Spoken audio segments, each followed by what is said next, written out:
here knows who you are, but just in case, could you just tell us a little bit about you and your company? So I'm Grace. I have a company called TALA, and our goal at TALA is to make sustainable activewear more accessible. So you will have seen the kind of blow up of activewear in the past few years.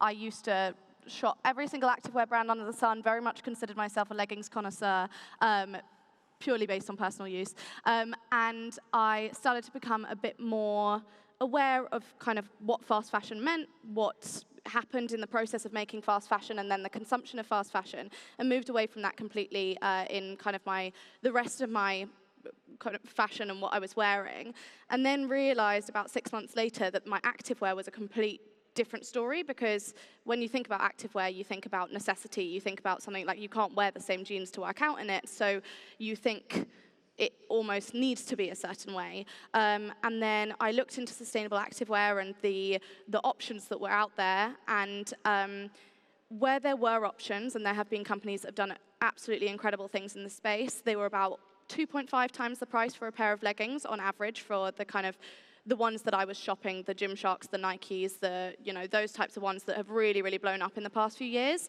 And so you were kind of having to pay for the privilege of sustainability, which seemed insane, that the target market for activewear, that kind of Gen Z millennial crossover, was also so interested in sustainability, and yet it was at a price point that they couldn't access. So the aim of TALA is to make activewear that you feel good in and good about, and essentially that boils down to being sustainable activewear at a competitive price point to non-sustainable equivalents. What a great summary. And Amanda, if I can ask you, because I know you're coming at this from a slightly different angle, and what exactly goes into the materials that we use in sustainable fashion?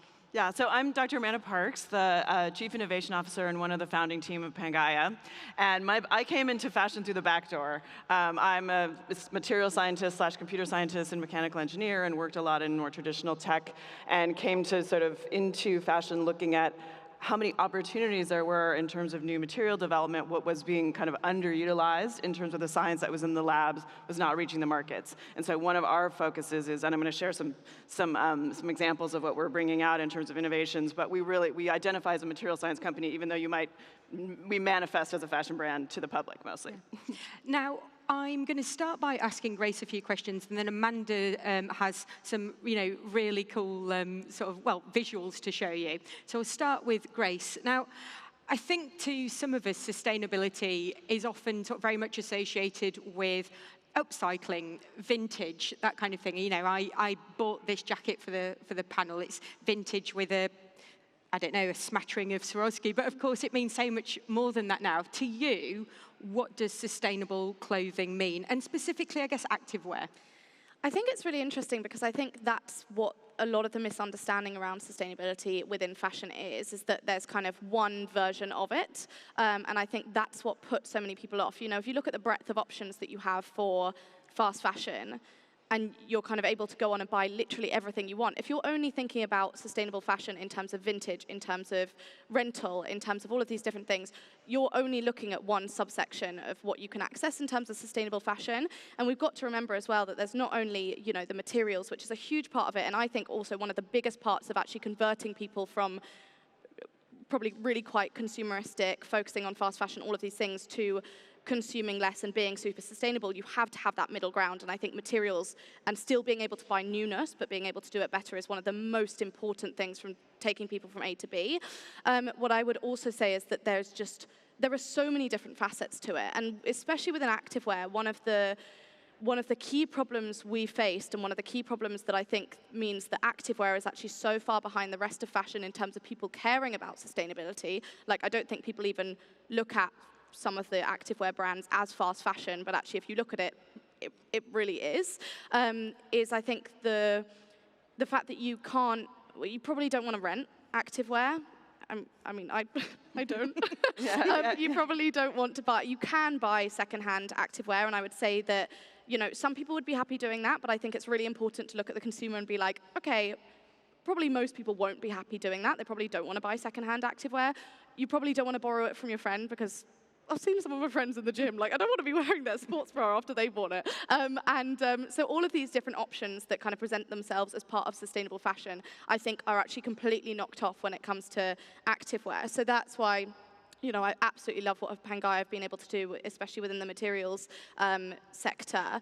And actually, the more and more we're able to have kind of people voting with their money in terms of moving towards sustainability and activewear, the more companies like ours are able to actually make breakthroughs in the right direction. And we've seen a huge amount of it in the past few years. But actually, I would say that activewear, we don't anywhere near see that criticism that we see in fast fashion in the rest of the industry because it's seen in a completely different way. And I think that shift will happen more and more, and we're seeing it happen a lot based on our uptake and based on the growth of Pangaia and all of that.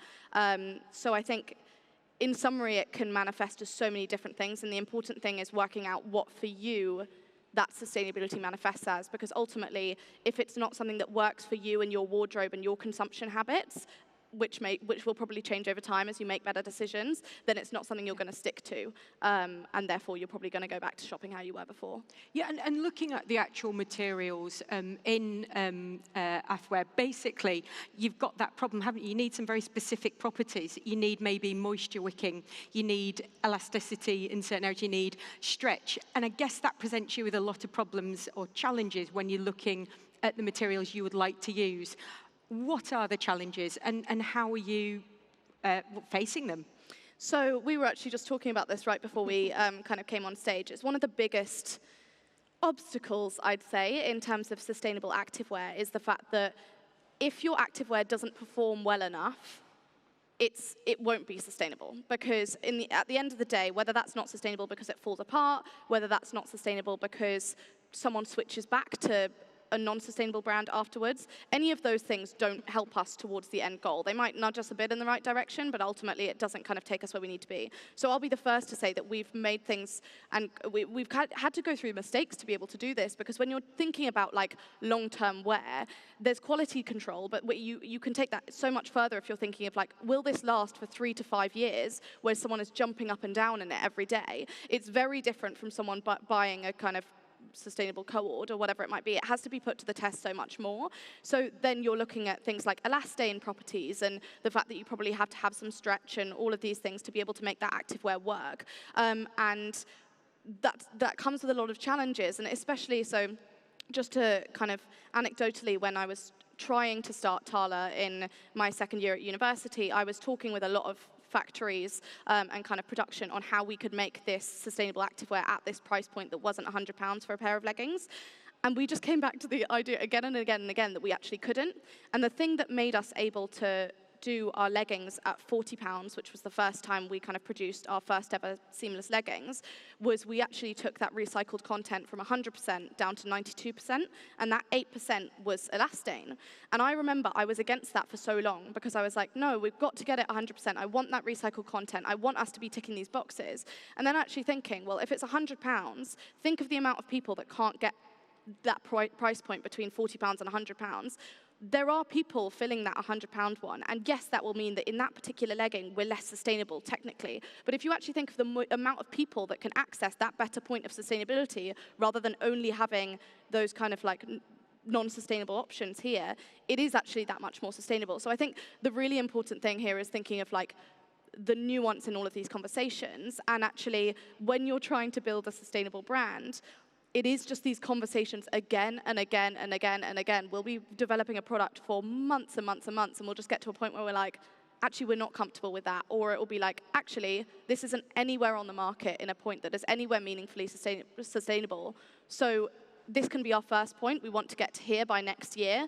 But actually, if we don't produce this now, then there are no options. So there are lots of obstacles. But I think that's one of the best things about keeping sustainability open and as a conversation, and that kind of radical transparency within companies that represent sustainability is so important, because it's never a black and white answer. And if we talk about it in a black and white answer, then we're always going to be doing things wrong. Yeah.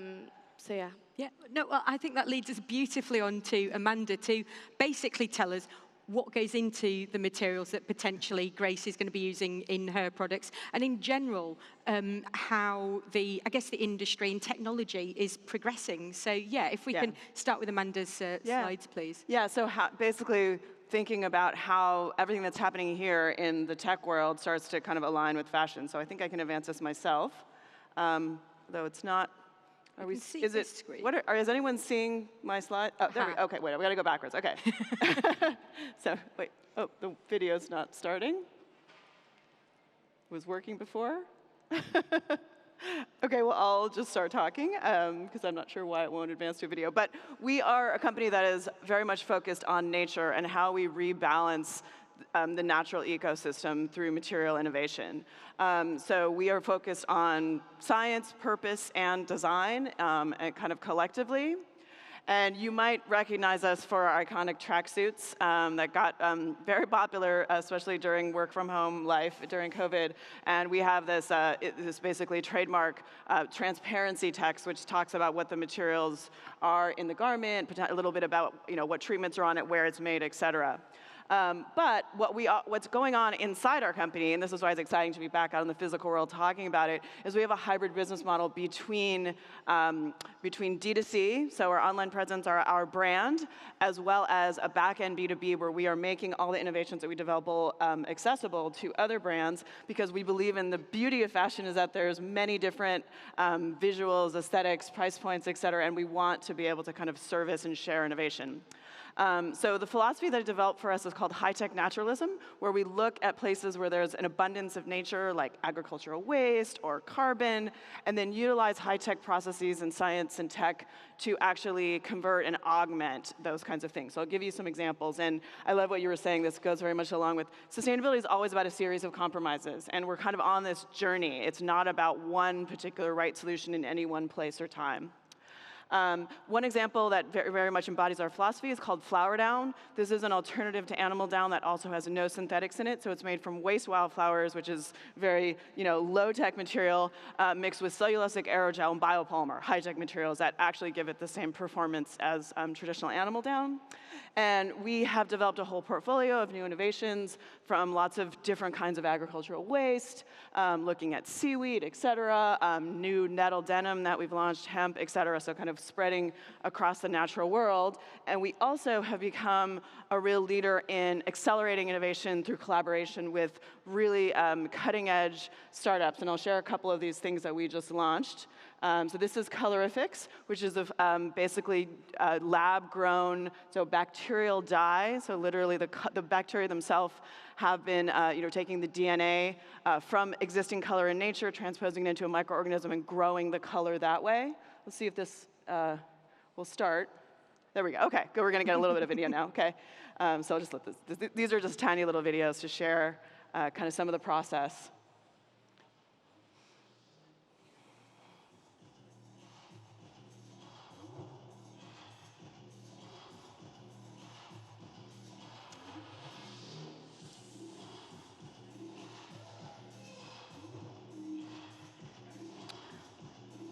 So we're growing these microbes in our factory. We have a bioreactor literally next to dye drums in our facility in Portugal.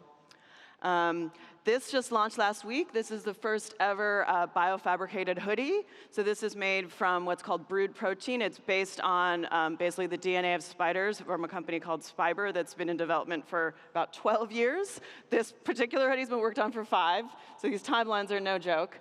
And this is a good example of it. This is a small content of it's 12%, but this hoodie is retailing for $3.95, which we know is expensive. But this is the reality of get it into the market, get it working, get all the kinks. This will come down in cost as we start to scale, and we've committed to a lot more of this material in our future products. Here's a kind of quick little video on Spiber.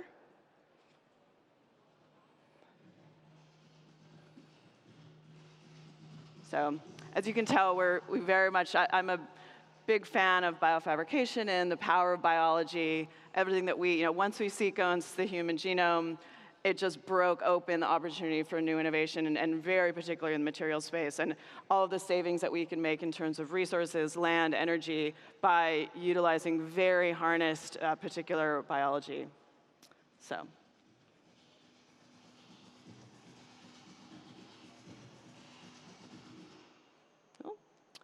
And this is an example of a carbon sinking technology. So this is a collaboration with a company called Airink, based in India. And what they are doing is literally collecting pollution like soot from factories and turning it into a very pure carbon black, basically detoxifying it and making a beautiful ink out of it. So this is literally one that has a kind of double sustainability quotient in terms of, first of all, it sinks carbon, which is a great thing to be doing. And secondly, in order to make very good, rich black dye, you probably know this, it takes a lot of toxins. So this is like, hey, nature has a perfect solution in char and pollution. Let's put it to use. Cool. And then last one is just also a breakthrough carbon sinking technology. This is literally taking CO2 out of the air, and it's what this company called 12 in Silicon Valley. It's industrial photosynthesis, so it's literally converting the CO2 with solar power and turning it back into oxygen and water. And it makes the basis of different kinds of various plastic chemistries. So we used it to make the polycarbonate for these sunglass lenses. Oops. I guess that one's not going to play. Is it going to play? OK, whoops. Well, we'll just jump on. And then lastly, we have a couple different other technologies involved in our brand. Everything has a digital passport in a collaboration with a company called Eon ID. So you can scan the barcode, and this will eventually be higher and higher tech as we get into material NFC tags, et cetera. So we're looking at how do we design for the future of digital infrastructure and end of life. Where will things end up? How will you know how to recycle them? What is going to happen to things? Where should they be? So this is all, you can get all this information about everything in our brand, and also we've just submitted 19 new life cycle assessments for all of our products for last year. And then lastly, we also do collaborations with brands and people and artists that have our share our value system, like Takashi Murakami has made a special bee character for us. We're in a big Be the Change funding around pollination. And we've developed a great community to spread the messaging. This is all grown very organically, no paid anyone. And then again, lastly, just on transparency, a lot about science communication and really trying to get at where we really are at, not overclaiming, no greenwashing. And I like to say that carbon is the new black and humility for brands is the new green. So thanks a lot. Wow, thanks. I think that deserves a separate round of applause, actually. So I was actually planning to ask some follow-up questions, but I think Grace and Amanda have done such an amazing job of explaining the brands already, and I know that both of them will have sort of fans here and people are really interested in the product. So I'm just going to open it straight to questions from the audience, please. So if you'd like to ask a question, could you please put up your hand and I'll send a mic over. Do we have? Aha, yes. Could we have a mic on the second row down here, please? Oh, we might as well. Okay, thank you. Hi, my name is Fiona. I am co-founder of Riley, which is a subscription service for eco-friendly period products. Firstly, thank you so much. That was really, really interesting. I loved what you touched on about sustainability being a compromise, because our products are still single-use period products, but they're made with 100% organic cotton, so they're better for the planet. But naturally, we still get pushback with that. So, Grace, specifically to you, how do you handle that with your marketing messaging? And I suppose, you'll always get people that think that you can be doing better. Yeah, I think the thing is that you're exactly right. There are always going to be people who think you're doing better. And in some ways, because sustainability isn't black and white, there are always ways that you're going to be doing better if you have a different value system. So we could be more sustainable in certain things, maybe if we were more expensive. We could be, like all of these different things. There's such a spectrum of sustainability, and I think when we're seeing it as sustainable brand versus non-sustainable brand, we don't kind of capture that. So the way that we tackle that, and I think I've learned so much over time in the past 3 years that kind of TALA has existed. We've had different ethoses of kind of being like, oh, well, maybe we shouldn't talk about this, and actually my ethos has always been, if we're making the decisions for the right reason, we should be able to talk about them. So whether that comes to price point, whether that comes to materials, whether that comes to end of life, whether that comes to size range, all of these things, there should be a way we can talk about it. Otherwise, we should probably look at why we're making that decision. So that is a kind of view of what lots of sustainable brands. Beverley, I know, has kind of pioneered this a lot, this idea of radical transparency. And I think that actually understanding that there'll be something that is right for your consumer, and there'll also be people that are on the edge of that customer base that probably it's not quite right for them. Like for you, they might prefer it to be, as you say, not single use, but be made of, more synthetic fibers. Like there's always going to be this kind of push and pull within sustainability. So I think as much as you can just be radically transparent and explain to people, I think on social media, especially now, the more you push back in terms of being like, well, we're just like this, that's not going to help. Actually being able to have these conversations and setting aside the time in your marketing to be able to do that and just own it, I think is so important. And we've been terrified to do that before. And I remember, when we were going through our seed investment round, I remember investors kind of being like, but you can't talk about this. And we're like, no, but we can, and we do, and we absolutely should. And if we can't, then we shouldn't be doing it. And so I think that's one of the, I think in traditional, more kind of corporate, there's this terrified about talking about things side. Like if you're looking at sustainability within, it might be Unilever or something, there'll be different stances to what you have when you're a more radically transparent startup. There are different merits of both of them, but for us, the only way we can do it right, or the only way that I feel like I can do it right, is just being like, we did this because of this, and because of this. Like, we did a whole post the other day on why we have front seams on some of our leggings, like literally calling it camel toe science. And people for so long had been like, why do you have front seams? And the way we describe it is being like, if this is a cut and sew product, it will be double the paneling, which means there'll be double the waste, and it will be double the cost price. So therefore, we can't retail it at this point. All of these different things. We wrote a fucking essay, sorry for swearing. We wrote a huge essay essentially on why people might get camel toes in some of our leggings. And actually, like, that seems so ridiculous, and you definitely wouldn't catch someone doing that at I don't know, what might be like a more corporate company. But actually, for us, that's the way we do it. So I think it depends on your stance. But in my opinion, if you're radically transparent and if you make a decision for the right reason, you should be able to justify it. Yeah, and thanks very much for the question. But I know it's specifically addressed to Grace, but actually I think Amanda's probably got some input as well, because I think I was going to say with Pangaia, because you're very much involved in the materials, you've got this empirical evidence to back up really why you're using something. And I think what I like to talk about in this space is the concept of material appropriateness. And the biggest kind of hypocrisy of plastic as an entire industry is that what we've done is taken a material that was absolutely invented to be the most long-lasting thing that there is, that never biodegrades, and put it into everything that's disposable. That is just a failure of design and how we use the material. So what we like to think about is, like, if something is meant to be disposable and single use, have it be of an appropriate material that biodegrades. I mean, our first rule is, first of all, do no harm. So if one of our garments ends up randomly scattered in the ocean or in landfill or whatever, just make sure that it doesn't give off microplastics, and it doesn't, even if it doesn't immediately biodegrade, it's not doing any damage, right? So you want it to be here in this special compost with these microbes, et cetera. But I think there's a whole argument for things that we do need to be a little bit more disposable. And I think when we talk about activewear and things like underwear, these are things that we don't want to necessarily have secondhand markets for. Like, there are things in the world that make sense, and nature has all the mechanisms of biodegradation. Think about banana peels, the perfect packaging that how fast does that decompose, right? So if you can make an argument about what happens to your product, that it's okay, that this is a regenerative system, that's, cotton is on that edge, but there's conversations about how nature has these mechanisms that you can tie into this, saying this is right, like, if we're not using plastic, this thing will eventually go away. So yeah, I think that's a great sort of way to end that question. I was just wondering, does anyone else have yes, thank you. Hi, thank you.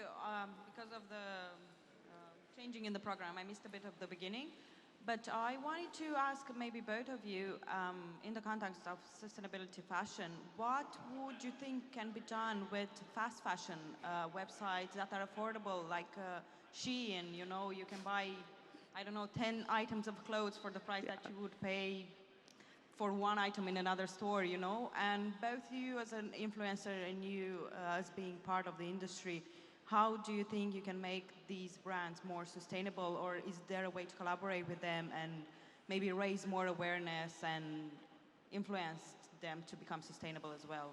Thank you.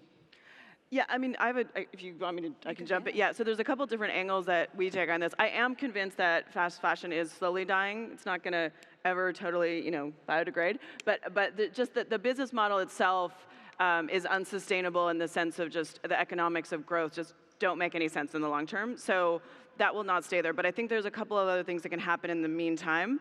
First is as we develop more materials that are sustainable and the price point comes down as we scale up, that will help these brands have accessibility, because a lot of the reasons why people use the horrible polyesters, virgin polyesters that they do is because they're the cheapest. And as innovation scales, the price points will come down. I also think that the whole kind of at fashion, all of the models are changing around rental and swapping and secondhand. So I'm not talking necessarily about activewear, but about all these other things, that rush that you used to get from going into H&M and getting your outfit for the weekend. You can get that from a rental service, or these distribution of models. And you really see it with Gen Z. They're like vintage is super back, and thinking about fashion as an experience will help kill those models. So I think whatever the teenagers are doing and is cool.